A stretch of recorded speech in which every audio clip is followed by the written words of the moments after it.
Thank you, Mr. Chairman. Since you bring it up, why don't we just start there? Dr. Verma, I wasn't sure I understood your answer to Senator Moody a moment ago. Do you think that men can get pregnant? I hesitated there because I wasn't sure where the conversation was going or what the goal was. I mean, I do take care of patients with different identities. I take care of many women. I take care of people with different identities. And so that's where I paused. I think, yeah, I wasn't sure where you were going with that. Well, the goal is just the truth. So can men get pregnant? Again, the reason I paused there is I'm not really sure what the goal of the question is. The goal is just to establish a biological reality. You just said a moment ago that science and evidence should control, not politics. Absolutely. So let's just test that proposition. Can men get pregnant? I take care of people with many identities, but can men get pregnant? There are many women that can get pregnant. I do take care of people that don't identify as women. That Can men get pregnant?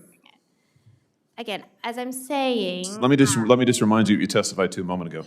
Science and evidence should control, not politics. So can men get pregnant? You're a doctor, agree. I think. Science and evidence should guide medicine. Do science and evidence tell us that men can get pregnant? Biological men, can they get pregnant? I also think yes/no questions like this are a political tool. And no, yes/no questions are about the truth, doctor. Let's not make a mockery of this proceeding. This is about science and evidence, and I'm asking you.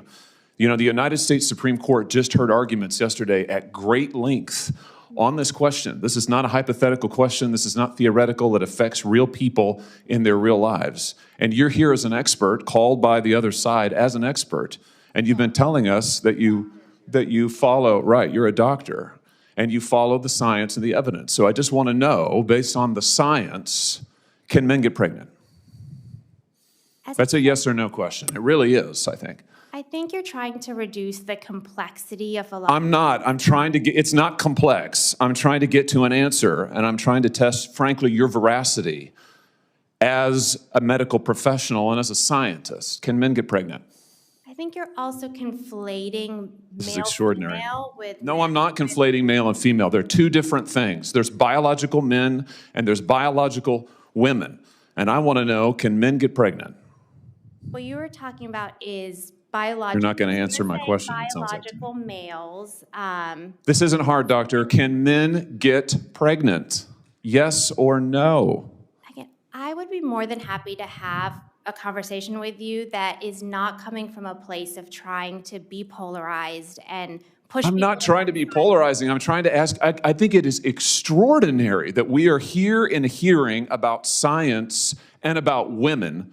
And for the record, it's women who get pregnant, not men.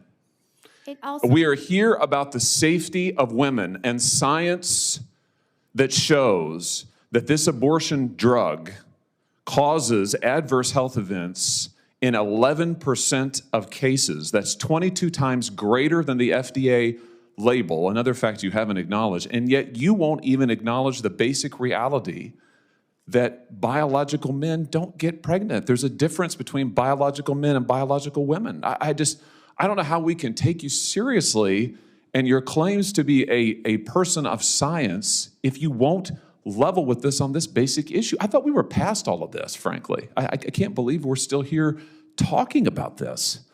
I am a person of science, and I'm also someone here who's here to represent the complex experiences of my patients, and I don't think polarized language or questions serve that goal. I don't think they serve the American people. It is not polarizing to say that there is a scientific difference between men and women, and I want this to be clear and for the record. It is not polarizing to say that women are a biological reality and should be treated and protected as such.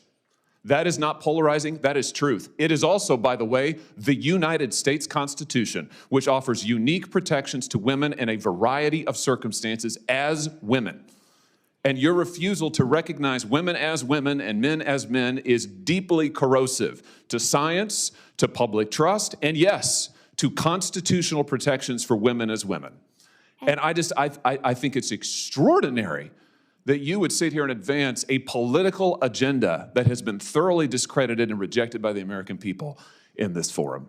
And I'm glad we had this exchange because it is exceptionally clarifying. It is also in many ways quite depressing. I see that my time has nearly expired. I just want to thank the other witnesses for being here. Thank you for protecting women and children. Thank you for your valiant efforts. Thank you for following the science. And thank you, Mr. Chairman, for this hearing.